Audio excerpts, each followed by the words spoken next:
religion don't really go well together. So who created God? Science. How does it explain God? That's the most common question about science. A lot of people say he's the first cause, but nobody really knows what caused him. Like the Big Bang, people believe that there's got to be a reason for everything.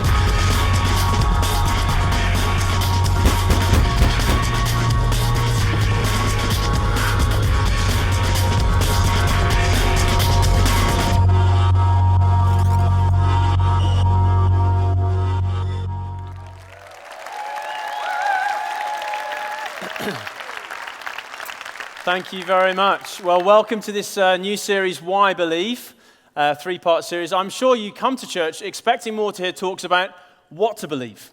But this morning we're stepping back a little bit to talk about why do we believe what we believe.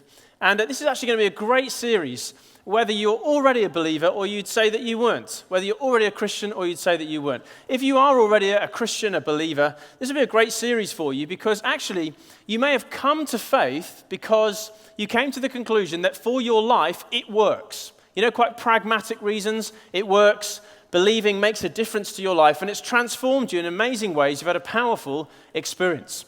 But it's good, isn't it, to know that it's not just that it works, it's also that it's true.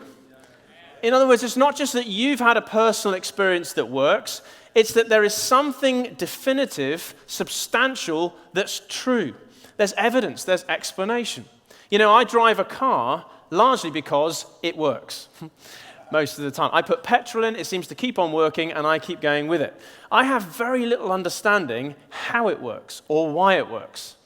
But it is good sometimes, isn't it, to lift the bonnet and have a look. Yeah, I say that. I'm so clueless with cars, I sometimes can't even work how to open the bonnet. Does anyone else have this problem? They put that lever in the most confusing location, don't they? I remember at one time with a previous car we had, I had to take it to the garage to ask them to show me how to open the bonnet. I mean, they laughed a little bit like you did over one of their extended tea breaks, but it was a French car, so that's my excuse. But the point is, it's good to lift the bonnet and understand what's going on here, and we're doing that through this series, Lifting the Bonnet on Faith. Now, if you're already a Christian, that'll strengthen your faith, but it will also give you greater confidence to share your faith, because around this auditorium and around our culture, people have questions. And actually, they're perfectly reasonable questions, aren't they? Why do you believe that God exists? What's the evidence? Why do you believe that he's good, given that there's a lot of suffering there? Why do you believe the Bible is in a particular way his book? Now, actually, it's important that we give reasonable answers to those very reasonable questions. And don't just say, well, just believe it because it works. Actually, that's not fair. And just pushing people to believe is called Bible bashing. It's not nice, is it? It's not helpful for people to experience. It's a little bit like British people who, when we go abroad and we're not understood the first time we ask for something, what do? We just say it twice as loud, don't we? And we can be a bit like that as Christians, just pushing, but actually it's good to give reasoned explanations. It's not just an experience. Christianity has an explanation to it, an evidence, and we're going to lift the bonnet on that. Now, back to the car analogy then. You might already be a Christian. In other words, the car's in gear and you're moving forwards following Jesus. You may just be in first gear. You've made a very recent commitment. You may be in fifth gear and you've been a Christian for a long time. But others of us here today, maybe we would say, well, actually, if that's the analogy, I think I'm in neutral. You know, I'm not actually committed to this thing yet, but I'm open to the evidence. I'm open to hearing some explanation. And if it's persuasive, I could be someone who could believe. Maybe through this series, you're going to move from the question, why believe, to a commitment, I believe. That would be great. There may be others of you here today who say, actually, that still isn't me. If the analogy is that the car is faith, I'm not even in the car, or I'm in reverse. I am not a believer. I'm not a believer. When you ask the question, why believe, your response is, mate, I don't believe. Well, listen, can I just make an obvious point that's perhaps important to start off with? Actually, when it comes to the question of God, we are all believers. Some believe that he does exist, and others believe that he doesn't exist. But actually, all of us are moving beyond the facts to make a statement of faith. Because, of course, God is not an item or an object within the material universe that we can capture and contain and put in a test tube and conduct an experiment to give definitive knowledge beyond any reasonable doubt that he either exists or doesn't exist. I'm not today sitting up here like some kind of scientist conducting an experiment on God to prove to you his existence. I can't do that. But equally, you couldn't conduct any experiment to prove to me that he doesn't exist. We're all believers. Interestingly, even probably the most famous atheist in our country, Richard Dawkins, who wrote the very well-known book, The God Delusion, even Richard Dawkins, in a debate with Rowan Williams, slightly surprised the crowd by having to admit that he couldn't finally say that there was definitely no God. Here's his quote. He actually comes to this level of certainty: the probability of a supernatural creator existing is very low. But you notice he can't go all the way. He's still a believer, as indeed are we. So today, what we are is not scientists conducting an experiment. I want to compare ourselves to detectives looking for clues and coming to a conclusion that makes the most sense of the clues that we have. Think Sherlock Holmes, or these days, think Benedict Cumberbatch. He seems to be the face of Sherlock Holmes today. We're going to be detectives, and I'm going to give you 5 clues that are the 5 reasons why I have come to the belief that there is a God. So the first clue I want to give you is simply entitled Cause. Why is there anything at all? Why is there something rather than nothing? Why are we here having this conversation at all? You see, scientists largely agree, there is a consensus among science that this universe has not always existed. There was a time when it was not, and then through a big cosmic bang, approximately 13 billion years ago, this universe slowly came into the existence that we now have.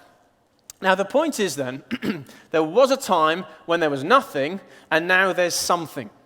Now follow me with this logic. We live in a basic universe of cause and effect logic. Nothing happens because of nothing, right? There's always someone or something behind the stuff that happens. Simple cause and effect. Nothing produces nothing. So if there's something, there should be something or someone behind the something. Are you following me? Some of you may be parents, as we are. Have you ever had that experience where maybe you're downstairs and your children are playing upstairs and you have in your own house a big bang? The cosmic big bang upstairs. Something has just landed, fallen, jumped, whatever it may be. And as you hear this big bang, you shout upstairs, "What was that?" And in our house, invariably, the answer comes back, "Nothing." Nothing. Do you believe that? Of course you don't, because we live in a cause and effect universe. Nothing happens because of nothing. Nothing. So if something has happened, someone's just done something. Now, if there was a point at which this universe happened, came into existence, someone must have done something. It's just simple cause and effect logic. Let me put it this way. Which equation do you find it easier to believe? Nothing produces something out of nothing, or something or someone produces something out of nothing. I don't know about you, but I find it much easier to believe the latter than the former because of the kind of universe we live in. There's always someone or something behind that which happens. The universe has happened. There must be someone or something behind it. The other week, we had a knock at our door from our neighbor, and they were wanting to make us aware of the fact that sometime in the previous day, a meteorite shower of rocks had landed on their patio, and they seemed to have come from the direction of our fence. They're still friends with our neighbors, but so this is a positive story. But anyway, the rocks were on the patio, and there needed to be an explanation. And I thought this one through, and I realized that the previous day, our oldest child, our daughter, was out, so it couldn't have been her. I looked at the size of the rocks over the fence, and they were rocks, ladies and gentlemen, not stones, rocks. And I saw them, and I thought our youngest son could not have thrown these. So, assuming it wasn't my wife, who rarely does that kind of thing, I narrowed it down to our middle son, and I called him to a residents' meeting to discuss the situation. And he turned up, and I said to him, "Joel, did you throw rocks over the fence?" And of course, he said, No, it wasn't me. And I said, "Well, Joel, if it wasn't you, who did it?" And he said, "I think it was Lucy." And I said, "Well, Lucy was out." He said, "I think it was Toby." And I picked him up and showed him over the fence the size of the rocks, and he knew Toby couldn't have thrown these. And I stood him back down and said, "So, Joel, who did it?" And without any other person to blame, he paused for a moment and then came up with this response: maybe it was God.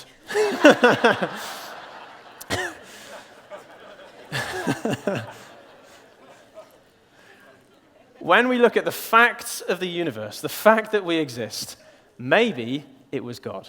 He is the cause behind everything. Now, the second clue then, if we've got the first clue of cause, the second clue I want to call creation. Why does life exist? You see, have you noticed that we are not just on any old rock in the universe? We seem to be on a rock, our planet, that is particularly well designed for us to be here. Have you noticed this? It seems rather convenient, doesn't it? But our planet just seems to be life-sustaining. It seems almost as if we were expected to live here. It's so perfectly positioned and poised and angled for life to be sustainable. And dare I say it, not just sustainable, but enjoyable.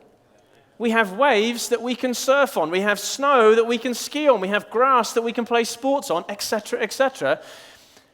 It just feels like this has been set up for us a little bit. You know, some have referred to this as the cosmic welcome mat. It's as if on planet Earth alone, there is a mat that says to human beings, welcome, enjoy yourselves. Now, how has that happened? Where did that come from? Imagine you came back next week, I hope that you do, and as you drove into what was the car park, it has been transformed into a theme park.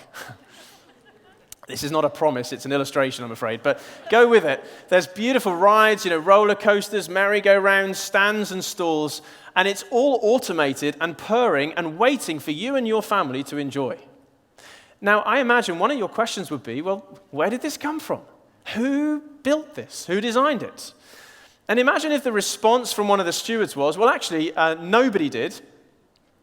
There was an enormous explosion here during the week, and all of the cars and the concrete in the car park blew up into the air, and when it all settled and landed, it landed like this. I think you'd say, that's ridiculous. I haven't got faith to believe that. It makes more sense of the evidence that we have that someone has set this up for us. And therefore, scientists refer to our planet being a finely tuned planet. They refer to about 50 different constants and quantities that all have to be precisely as they are for us to be here having this conversation. If you changed any one of them by a very small amount, we simply would not have a planet that we could live on. They all have to align perfectly. Take one of them as an example. Our planet orbits on a tilt. It's tilting at approximately 23.5 degrees. Now, if it was any different, making us any nearer or further from the sun, either this planet would all be frozen up or fried up. But it's just perfect for the blue planet to be life-sustaining for human beings. Who did that? Does it not make that you ask that question? Who did it? I saw last month a BBC article, and the BBC article was actually entitled, "Lucky Earth is a Miracle." And it had this image on it of Earth in the midst of other planets as some kind of galactic roulette. And they were making the point that jostled amongst other planets, the fact that our Earth found the position that it's in and tilted on the angle that it is, well, they used the word, a miracle. And that's the BBC speaking. They compared it to, imagine that there were 15 enormous roulette wheels, each with 1 million combinations on them, and only one out of every million on every wheel is good for life. And you spin the wheels, every one 15 times, and each time it lands on the only combination that will work for us 15 times out of 1 million every time. Now, sure, you would think, if you were playing on roulette wheels, this has been rigged. And that's what I'm saying. This whole world seems to have been rigged for us. Creation. There is a designer behind this world in which we live. So when you next have one of those moments where you think to yourself, what a wonderful world, I just encourage you to take that clue and to its logical conclusion. Wouldn't you imagine there's someone who's designed it for us? So we've got cause, we've got creation. Thirdly, we have consciences. This moves to us as individuals now. Why is there morality and meaning within human beings?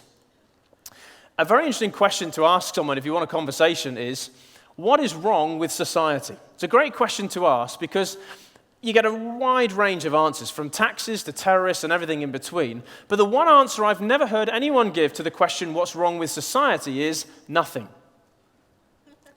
Nothing. It's just natural as it is.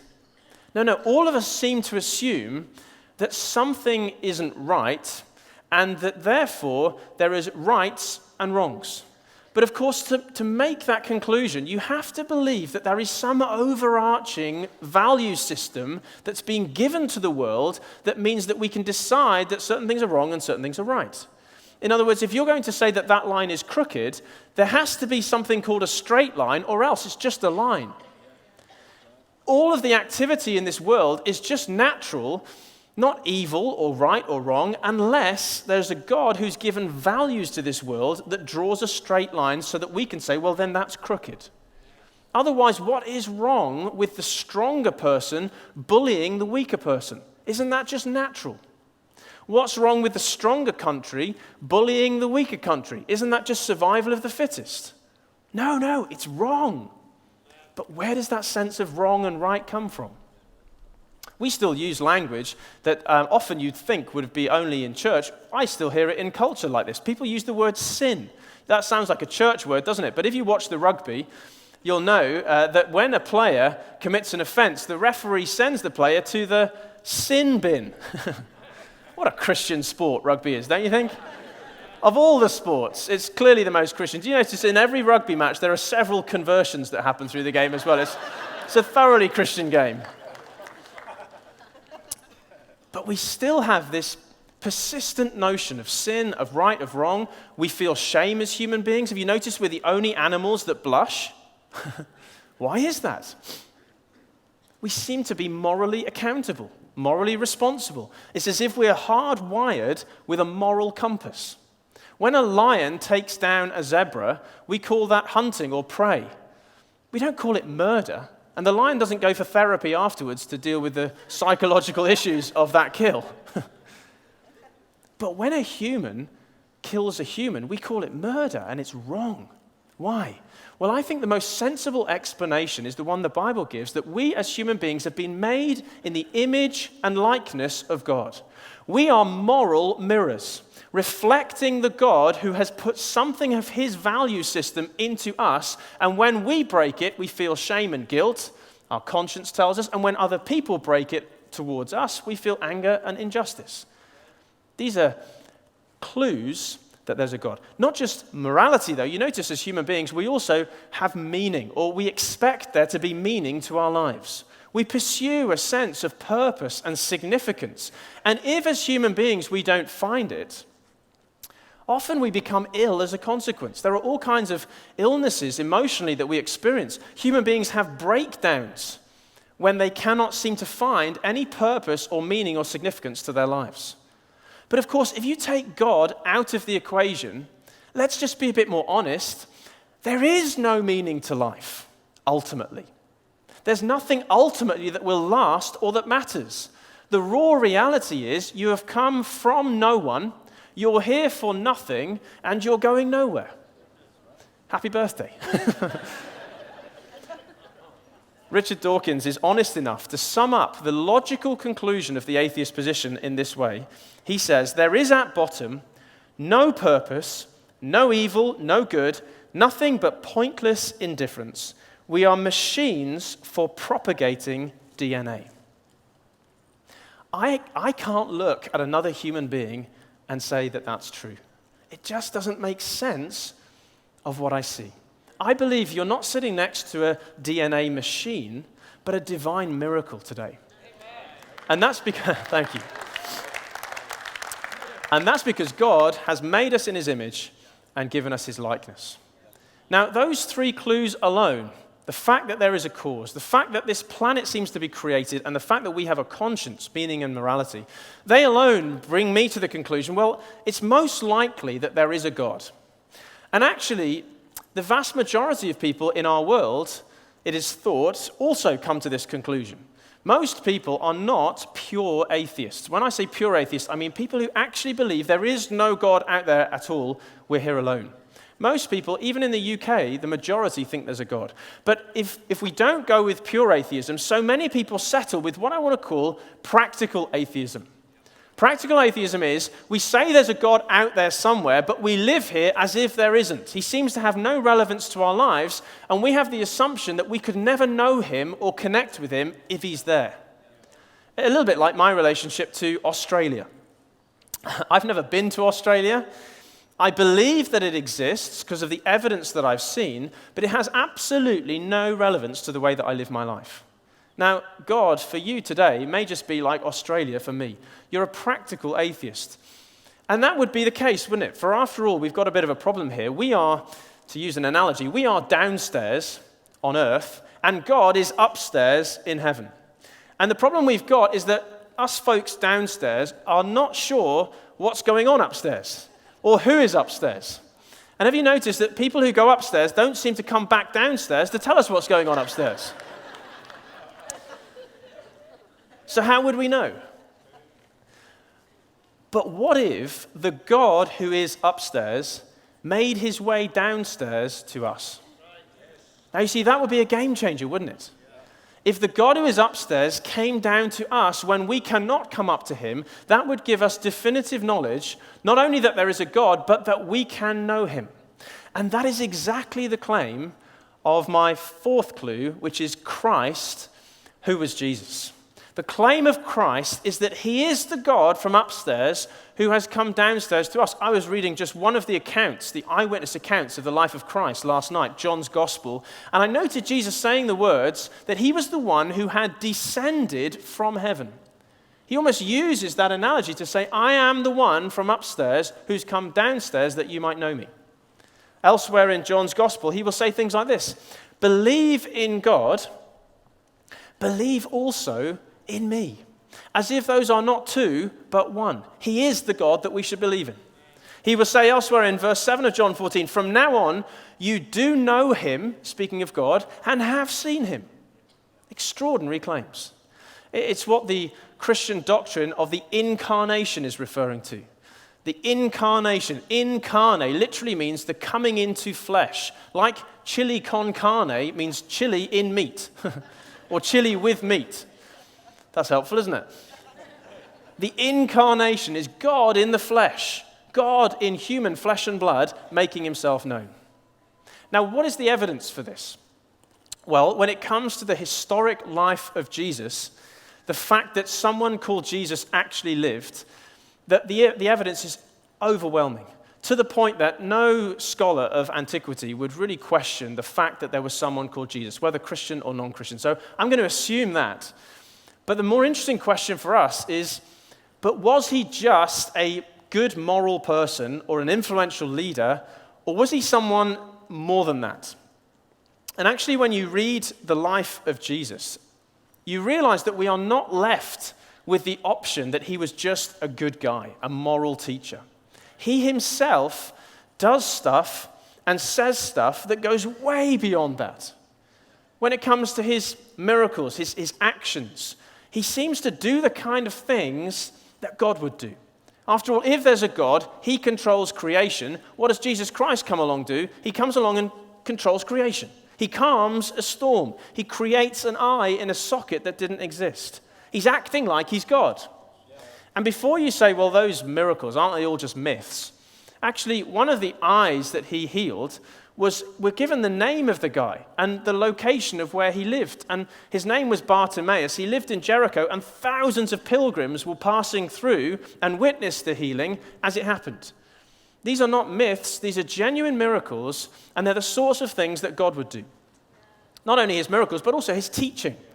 When you listen to the sorts of things that Jesus promises, they're outrageous, they're audacious, unless he is able to fulfill the promise because he's the one and true God. He promises forgiveness. Now, if you tread on my toe and someone else says, I forgive you for that, that doesn't make any sense to us, does it? Ultimately, God alone can offer forgiveness, and Jesus extends the offer as if he's God. Now, all of this leads even the singer, the U2 singer, Bono, to this stark conclusion. He says this, so what you are left with is either Christ was who he said he was, the Messiah, or a complete nutcase. The idea that the entire course of civilization has been turned upside down by a nutcase, now for me, that's too far-fetched. Well said, Bono, yeah. It makes most sense of the evidence to conclude that Jesus Christ is in fact God in human form. Now, the disciples didn't initially recognize this to be true. And actually, I find that even more compelling that slowly but surely, those who got closest to Jesus became the strongest believers that this is indeed who he was. Because ultimately, it's possible to fool people that we keep at a distance. But those that we let into our inner circle, up close and personal, we can't fool them. And it's the disciples, those who get closest to Jesus, who slowly come to the conclusion that this is who he is. Not initially. Initially, they follow him and aren't aware of who they're with. It is possible, isn't it, in life, to have one of those experiences where you're with someone quite special and you just didn't realize who you were with. I remember I used to play quite a bit of rugby. I was never particularly good myself, but played with some people who were. And on one occasion, our school was playing in the cup final, in the quarterfinal of the National Cup. And we were playing a school called Lord Wandsworth. And on the coach on the way there, some of our team, were talking about one of their players who was meant to be very good. And indeed, he proved to be very good. He kicked the ball more precisely and further than certainly I'd seen anyone. We were probably only 16, but he just seemed to be at a different level. And after the game, they'd beaten us largely because of this player, and we got chatting, we had refreshments in the clubhouse. And I remember talking to this guy, and he said his name was Johnny. And I remember saying to Johnny, you're really good. And I remember I equipped him. I said, I think you'll go far. Now, it turns out that Johnny Wilkinson has indeed gone far. I like to think that I contributed to his trajectory by my encouraging words, which I now look back on as silly and foolish. I would never have said that, but I just didn't realize who I was with.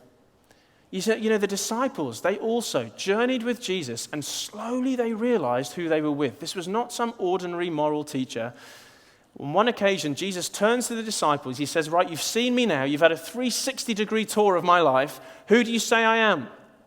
And Peter replies, you are the Messiah. You're the Son of the living God.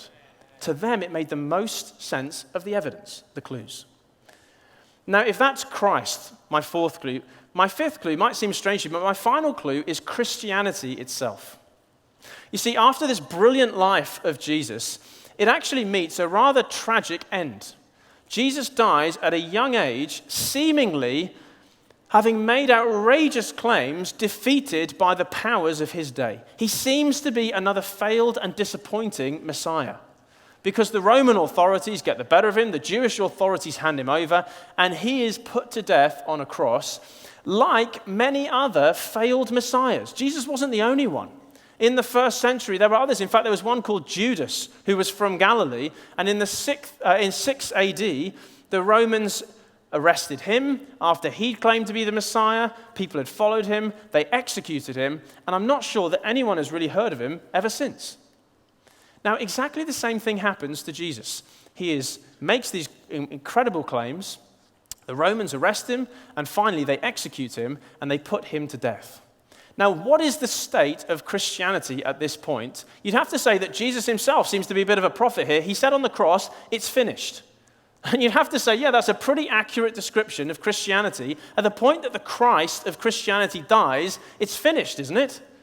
It's over, end of story. And that's exactly the conclusion that his closest followers reached. After the death of Jesus, what do we see them doing? They're going home. 2 of them are on the road out to Emmaus. It's over. It is finished, they're saying to each other as they go. We thought this was the one. He's not. Others of them used to be fishermen. They left their fishing to follow Jesus. Guess what they're doing now? They've gone back fishing again, as if to say, back to our old lives then, boys. It's over. It is finished. Now, think then that Christianity is reduced to a corpse in a tomb that's dead.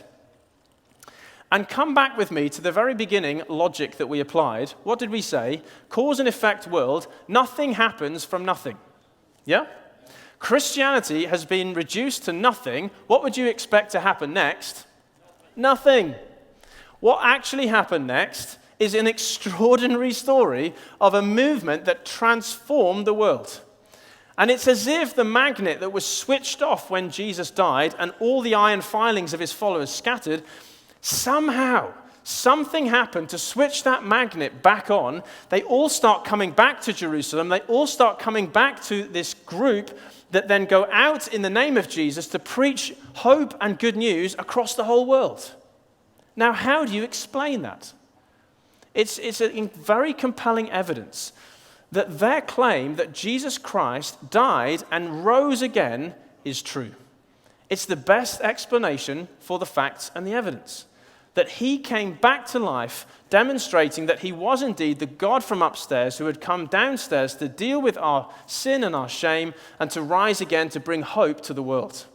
Jesus Christ is alive. That is actually the best explanation of the evidence.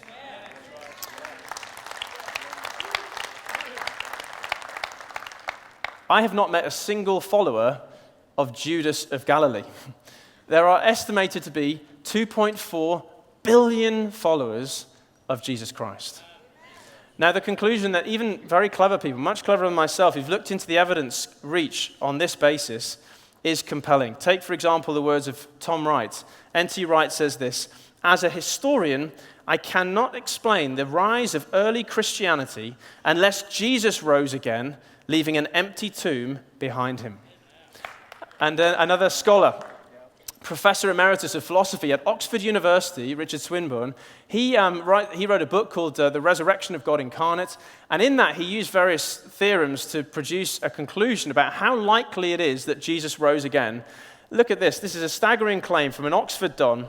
It is 97% certain that Jesus Christ did rise from the dead.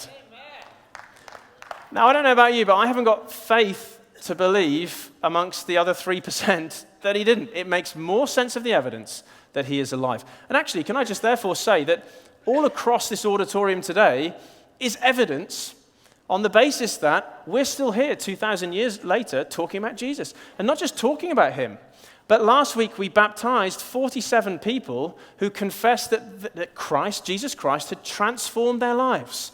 And they wanted to make that known through baptism. Now, the point is, a corpse can't do this. He must be alive to be the cause that has the dramatic effect that continues to change people's lives all across the world. Now, with these 5 pieces of clues, with these 5 pieces of evidence as clues in mind, let's return to Sherlock Holmes and a quote that perhaps sums up the conclusion. He says this: "How often have I said to you, Watson, that when you've eliminated the impossible, whatever remains, however improbable, must be the truth."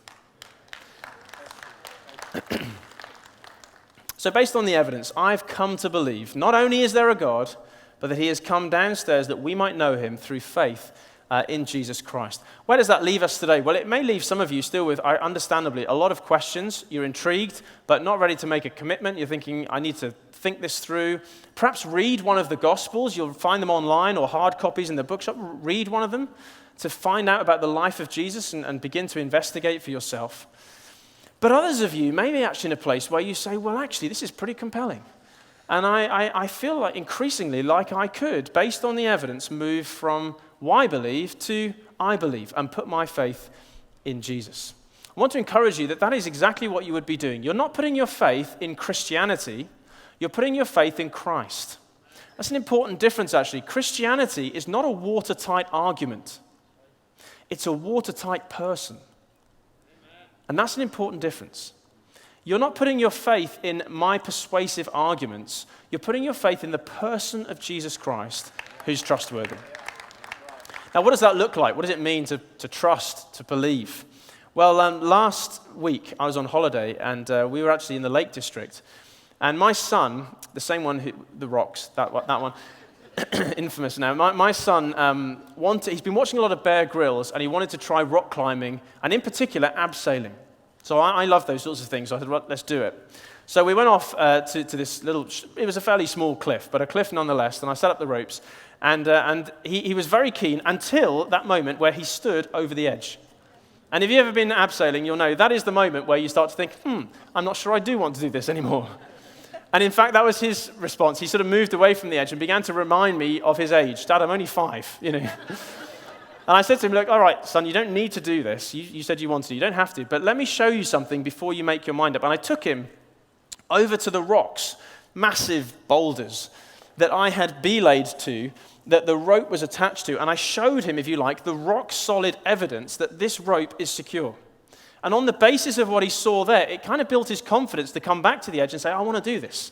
And indeed, he had the courage, and he leant over, that nervous moment where you go over the edge, the rope holds, and as he abseiled down, he was absolutely delighted. You can imagine, I love it, I want to do it again. He came back to the top, and down he went again.